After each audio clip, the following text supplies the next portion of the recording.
Somewhere beyond the snow-covered pines of Montana, a wild Mustang did something no one expected. He didn't run, he stayed. And because he stayed, 2 abandoned children were found, just in time. Stories like this don't always make the headlines. But sometimes it's not people. It's a horse, with a memory, with heart, that reminds us what love truly is. Where are you watching from? Leave a comment below, and may your day be filled with warmth, kindness, and maybe a little miracle of your own. God bless you today. The storm had passed, but its breath still haunted the Bitterroot Mountains of western Montana. Trees stood like sentinels carved from frost, their limbs stooped under the weight of snow. Above, a flat, lifeless sky bled no warmth, only silence. In the town of Elk Haven, tucked between white ridgelines and forgotten forest roads, the world was paused, wrapped in ice. No birds sang, no cars passed, just the creak of branches and the hush of wind tracing old trails. At the far edge of the pine wood, a small cedar cabin stood alone. Smoke curled from the chimney in ribbons, barely rising before the air swallowed it. On the porch, a tall man with a birchwood cane leaned his weight into the railing. His name was Wyatt Granger, 68 years old, with shoulders once broad but now bent from time and something deeper. His flannel shirt strained against a chest, still stubbornly solid, but the years had worn him thin. Silver hair peeked from beneath a faded wool beanie, and his beard, neatly kept, bore more white than gray. His pale gray eyes, sharp as flint, yet dulled by memory, scanned the clearing like a man used to ghosts. A scar traced the left side of his jaw, subtle but permanent.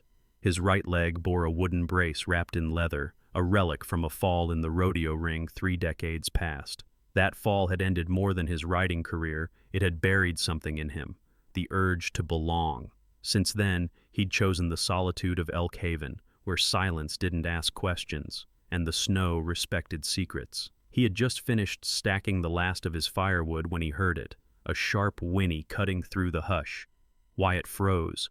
Horses didn't call out like that, not in winter, not in this part of the mountain, and not here unless... Another cry, clearer, urgent. He reached for his coat and rifle on instinct, though he didn't feel threatened. A deeper instinct stirred, a weight in his chest he hadn't felt in years. Gripping his cane, he stepped into the snow, boots cracking the icy crust as he moved toward the sound. And there, through the veil of spruce, stood a shape from another life. Sage.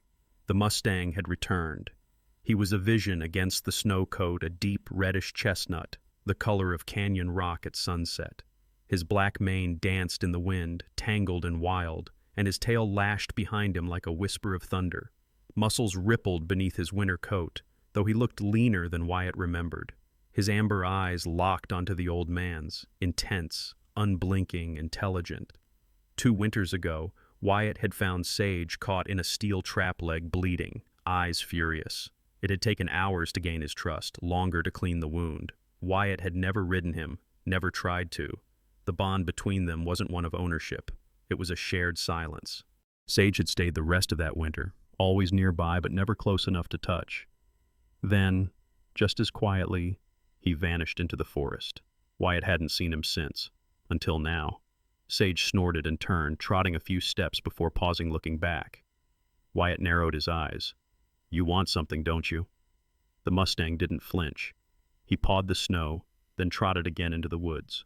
Something in Wyatt moved, not just curiosity, something deeper, more human. He followed. Each step was measured, the cold biting through the seams of his boots. Sage moved ahead, weaving between trees with the fluidity of smoke. Wyatt's lungs burned, but he didn't stop. The forest thickened, the snow deepened, and then he saw it. 2 small bodies curled beneath a pine tree, bowed low by snow. His breath caught. A girl, maybe 6, sat upright, cradling a smaller child in her lap. Her blonde curls were stiff with frost, her cheeks raw. The boy, no older than 4, was nearly limp, arms wrapped around his chest. Both wore torn red shirts, no jackets, no boots. Their legs were bare, feet turning blue where they touched the snow. Wyatt staggered forward, dropping to his knees. Hey there, sweetheart," he said hoarsely. "You're all right now. I've got you." The girl blinked at him slowly, eyes unfocused. He stripped off his coat and wrapped it around them, hands fumbling from the cold. "We need to get you warm. Can you move, honey?" The girl didn't speak, but she didn't resist. Her eyes flicked sideways to Sage. The Mustang stood still, close enough that steam rose from his flanks. The girl whispered something Wyatt couldn't hear. Then she said it louder, voice cracking. "The horse waited. He found us." Wyatt stared at Sage, and Sage, still as a statue, watched them both, like he'd known exactly what he was doing. The snow began to fall again, soft and slow. Wyatt gathered the boy in his arms, then helped the girl to her feet. She clung to his side as they began the slow walk back to the cabin. Behind them, the Mustang followed, silent, steady, and unafraid. By the time Wyatt reached the cabin, the snow had thickened into a slow, smothering hush. He stumbled up the steps, Maisie clinging to his side like a leaf to bark, and Jonah limp in his arms. The Mustang followed without a sound, his reddish chestnut coat now dusted white with snowfall, steam still rising faintly from his flanks. Sage stood at the base of the porch, unmoving, watching as if guarding the threshold. Wyatt kicked the door open with his boot. The hinges groaned like old bones, and warm air wood smoke and dry cedar rushed to meet them. Inside, the cabin glowed dimly from the fire still smoldering in the stone hearth. The room was simple. Pine walls, old quilts folded over the back of a worn leather couch, books stacked in messy towers on a crooked shelf, and a kettle warming on a rusted stove. A rocking chair sat beside the fireplace, worn smooth at the arms. He lowered Jonah gently onto a blanket by the fire, then helped Maisie sit. The girl was shivering, her lips tinged blue, her eyes wide and glassy darted around the room, then again toward the open door where Sage still stood. Wyatt followed her gaze. "You waitin' on an invitation?" he muttered, then shook his head and stepped back out, crunching through the snow to fetch an old canvas tarp from the woodshed. When he returned, Sage had taken 2 hesitant steps forward, hooves clicking softly on the wooden porch. Wyatt laid the tarp by the hearth, a silent gesture of welcome. Maisie's eyes lit up faintly. "He's staying?" Wyatt crouched beside her, grabbing a wool blanket and wrapping it around her shoulders. "Looks like he made up his own mind, sweetheart." Sage lowered himself onto the tarp, folding his legs beneath him with careful grace. Jonah stirred slightly in his sleep, as if sensing the warmth beside him. Wyatt poured hot water into 2 cracked mugs, dropping in spoonfuls of honey from a tin. He handed one to Maisie, who held it with both hands but didn't drink right away. "You got a name, kid?" Wyatt asked, kneeling in front of her. She nodded slowly. "Maisie. He's Jonah. She paused, then blinked hard. "We were with Mama, but she didn't come back." Wyatt's stomach tightened. "She said she would, but then it got cold." Maisie's voice cracked. "We waited. A long time. Then the horse came. He just stood there." Wyatt looked at Sage. The Mustang's amber eyes met his, and in them he swore he saw something more than animal instinct, something watchful, knowing. Maisie sipped the tea. Her small body curled tighter into the blanket, her eyes finally closing. She didn't say another word. Wyatt sat back on his heels. A low ache spread through his knees and into his chest, deeper than the cold. He hadn't had children, hadn't even tried after Eleanor passed, and now 2 little strangers were asleep on his cabin floor like stray dreams. The fire crackled. The fire. Wind moaned outside. The next morning came slow and pale. The storm had passed for real this time, and blue peeked out behind thinning clouds. Wyatt stirred first, joints stiff. He found Sage still resting, the Mustang's breath slow and even. The children lay tangled together in the blanket like twin roots of the same tree.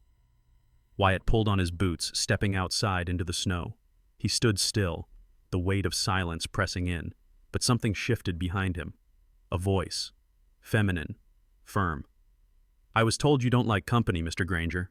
He turned. A woman in her 40s stood at the edge of the tree line, one hand resting on the handle of a sled she'd pulled behind her. The sled carried a leather satchel and an insulated med kit. She was tall, wiry, with dark hair tucked into a thick wool beanie. Her skin was wind-bronzed, and her eyes, dark green, were calm but alert. Her name was Dr. Lena Carver, the only traveling physician still visiting Elk Haven's outskirts. Wyatt frowned. "Heard from who?" "I drop supplies every month to the ranger station. They said you hadn't checked in since December. Thought I'd make sure you weren't dead," he grunted. "Not yet." She stepped onto the porch, boots squeaking. "Can I come in?" You're already here." Inside, Dr. Carver knelt beside the children, her movements precise but gentle. She checked their temperatures, lifted Jonah's shirt to listen for wheezing, brushed Maisie's matted curls aside to examine her eyes. "They're both dehydrated," she said finally. "Cold exposure, mild frostbite, but lucky, very lucky." Wyatt crossed his arms. It wasn't luck. Lena looked up. "The horse?" He nodded once. She stood.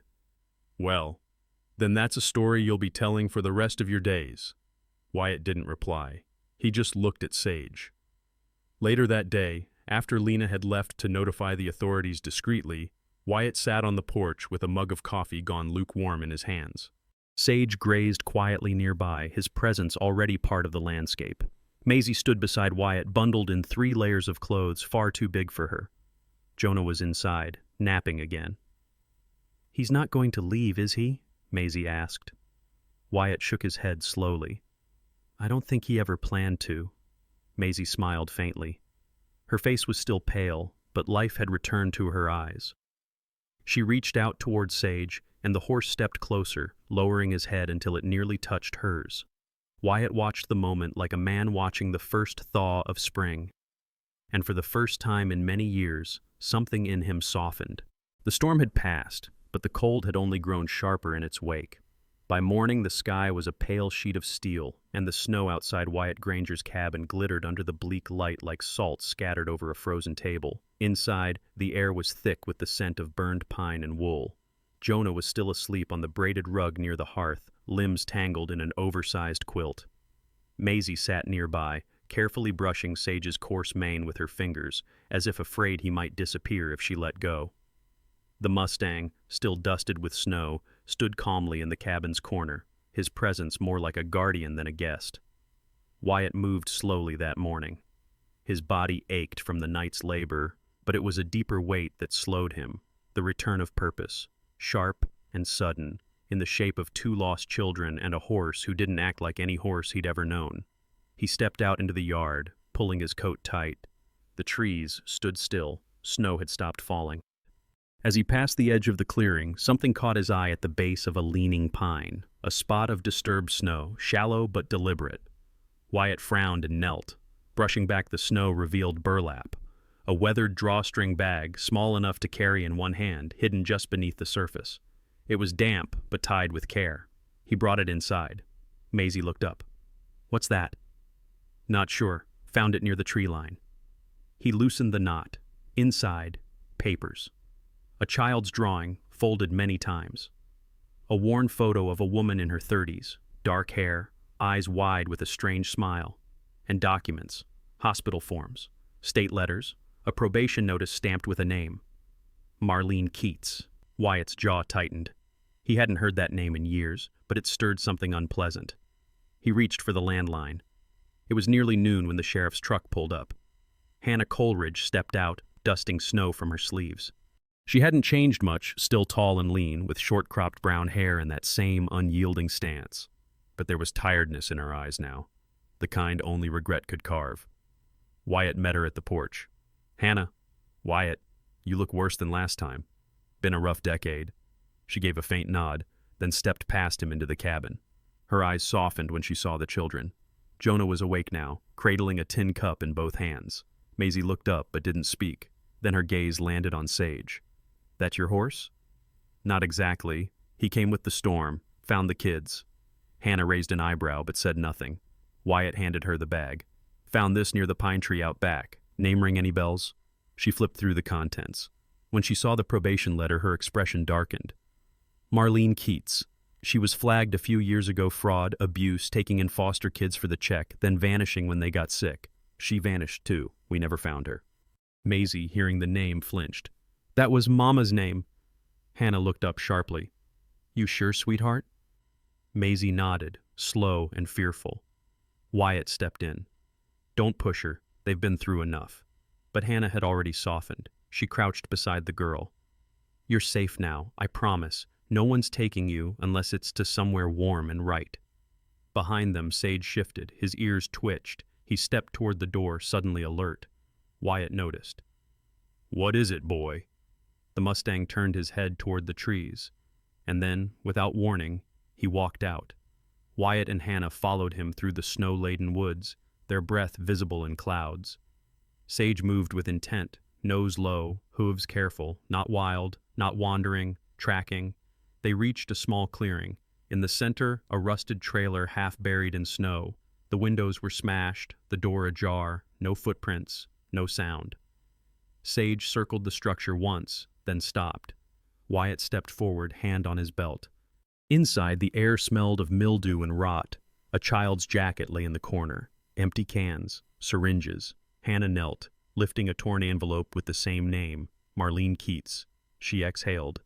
She was here, not recently, but this might be enough. Wyatt looked back toward Sage. The Mustang stood at the tree line, unmoving again, watching. They returned to the cabin as dusk fell. Hannah made a few calls on the radio from her truck, discreet, protective, no headlines, no spotlights. Inside, Maisie had fallen asleep with her head on Sage's shoulder. Jonah curled beside them, fingers still clutching a crayon from the paper Wyatt had given him earlier. Wyatt stood by the fire. Hannah joined him, silence between them. "You were right to call," she said. "Didn't do it for you." "I know." He stared at the flames. "We were different back then, you and me. Before it all," she nodded. "Before you lost Eleanor. Before I let the job swallow me." They didn't say more. They didn't need to. Some wounds don't close, but they do stop bleeding. Outside, Sage lifted his head. The snow had started again, but this time it felt lighter. Just before dawn, Sage had returned from the woods. The snow clung to his legs, but what made Wyatt freeze was the dark smear along the Mustang's front leg. Blood, not his own. 3 thin scratches crossed his shoulder, shallow but fresh. Something out there had challenged him and lost. The sky outside was leaden gray, and frost curled on the cabin window panes like spiderwebs spun by ghosts. Inside, the fire had died down to a deep amber glow. Wyatt sat by the hearth, cane across his lap, gaze locked on the horse.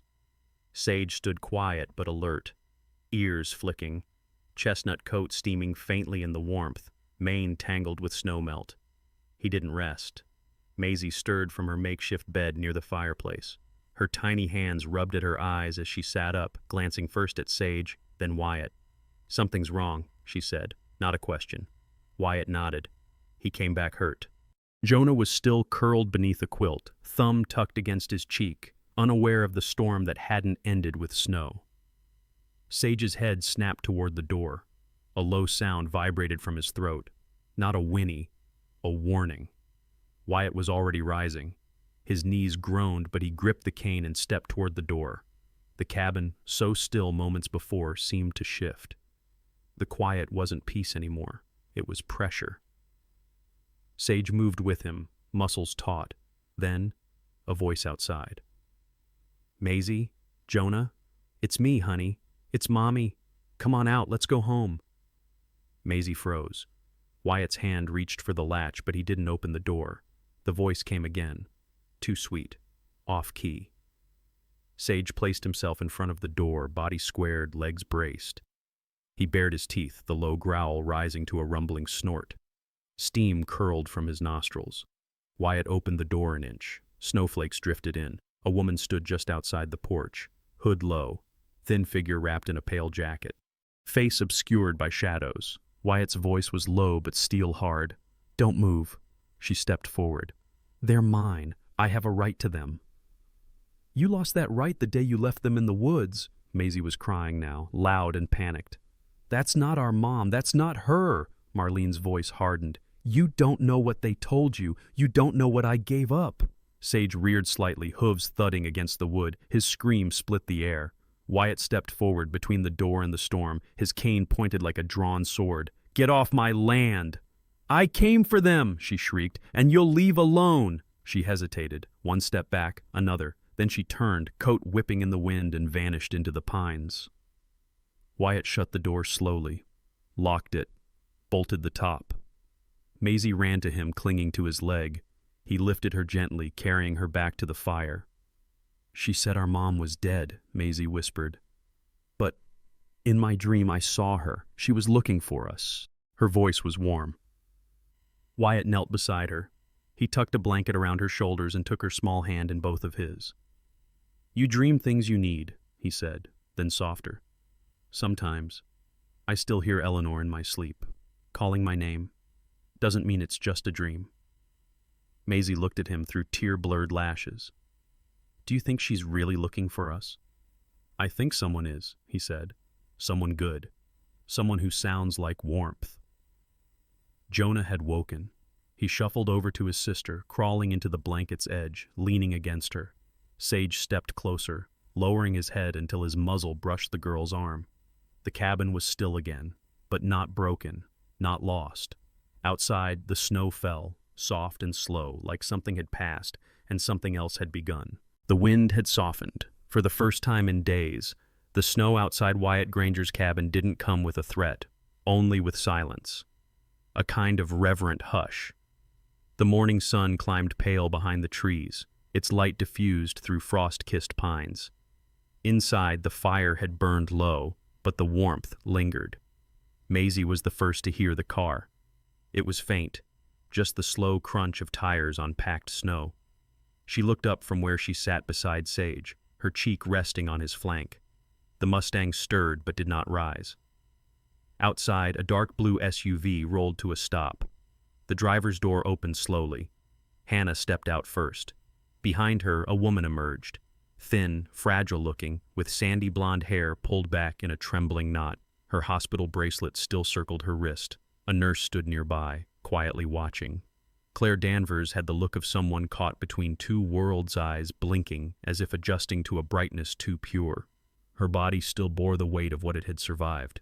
Weeks in a coma, a past stolen, a future uncertain. She scanned the clearing, lost for a moment, until she saw the cabin. And then she saw the small figure stepping into the doorway. Maisie. Neither of them moved. Not yet, as if touching the moment too fast might break it. Then Wyatt gently touched Maisie's back. "Go on, sweetheart." Maisie stepped forward, slowly, carefully, like she was walking into a dream she'd been too afraid to believe. Claire moved, too, tears already rising. Her knees buckled when Maisie reached her. The child touched her mother's hand first. Soft, testing, real. "Mom?" Her voice cracked. "You're not a dream, are you?" Claire dropped to her knees, gathering Maisie and sobbing into her hair. "No, baby, I'm here. I'm so sorry. I looked for you, every night in my sleep." Jonah, watching from the porch, clutched Sage's mane. The Mustang nudged the boy gently, as if encouraging him forward. Jonah ran. He joined the embrace, burying his face in Claire's coat. Her arms widened to hold them both, her hands trembling from exhaustion and miracle. Behind them, Sage stood still. The wind ruffled his reddish chestnut coat, and his eyes held the scene without blinking, as if he knew the world had shifted, that something lost had been restored. Wyatt stood farther back, hands in his coat pockets, face unreadable. When Hannah approached him, he didn't speak right away. "They'll stay with her," she said gently. "Claire needs help, but she's strong, and she loves them. That much I can see clear." "I know. You did good, even when you didn't think you were doing anything at all." He didn't answer that. Instead, he looked toward the horizon. "I think it's time I left the cabin for a while." Hannah raised an eyebrow. "That right? Place is full of echoes. Maybe it's time to let it rest." "Where will you go?" "Don't know. Maybe visit that brother of mine in Wyoming. Remind myself there's still more than sorrow." He turned back towards the cabin one last time. Sage had not moved. The horse stood planted like a sentinel, eyes on the reunited family. His body still bore the faint crust of dried blood from the standoff the night before, but there was no weariness in him, only calm, resolve. "You leaving him behind?" Hannah asked. Wyatt smiled faintly. "I don't think he was ever mine to keep."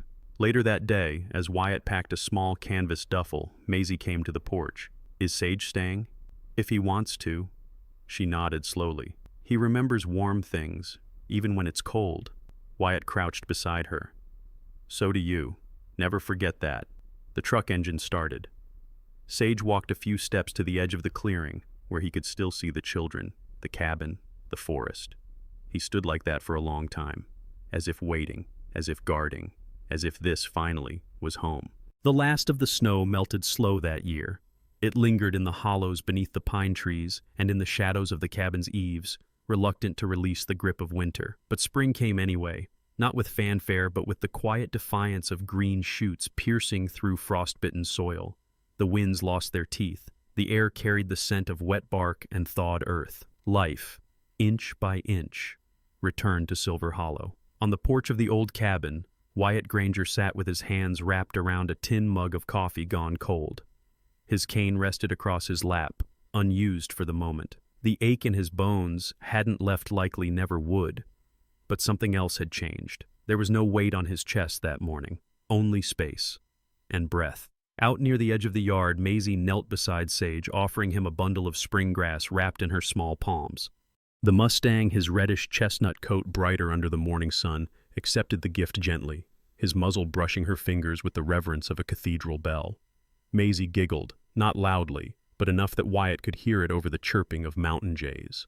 Just beyond, Jonah sat on a wooden stump, scribbling with colored pencils in a paper notebook. His blonde hair had grown longer, curling slightly at the ends. Claire sat nearby on a folding chair, her cheeks pink with the new sun. She watched her children with a look that belonged only to those who had once thought they'd lost everything and then got it back. Wyatt didn't say much anymore. He found he didn't need to. A week ago, the schoolhouse in town had held a community gathering.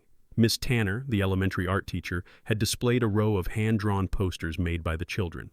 Some were shaky stick figures, others more carefully shaded, but all shared the same title written in crayon. The Wooden Cowboy and the Brave Ash Horse. That's what they'd come to call him. Not just Sage, but the guardian of Silver Hollow. No one knew exactly where he came from. Some thought he belonged to Wyatt. Others whispered he'd wandered in from the canyons, guided by something older than instinct. But all agreed on one thing. He stayed. He stayed when others left. He stood between harm and the helpless, and in that snowy season, he had done what no one else could. Wyatt turned the page of the old leather-bound journal that had lived on his nightstand for 15 years. The pages were rough and smudged, filled with ink and silence. He dipped the pen in, paused, and let the final line write itself. Sometimes we don't rescue them. They rescue us. A breeze rustled the pines as if to nod in agreement. Sage lifted his head from Maisie's hand and looked toward the porch. Their eyes met. There was no need for words. There never had been. Wyatt smiled, not wide, not showy, but soft and deep, and the kind of smile a man gives when he realizes he still has time left and something worth spending it on. Sometimes God sends his angels not in robes of light, but in the form of a frightened horse, a weathered old man, or a child brave enough to love again. In a world that often forgets how to hope, stories like this remind us that miracles still walk among us, quietly, faithfully, without asking for applause. Sage didn't just find a home. He became the thread that stitched broken lives back together.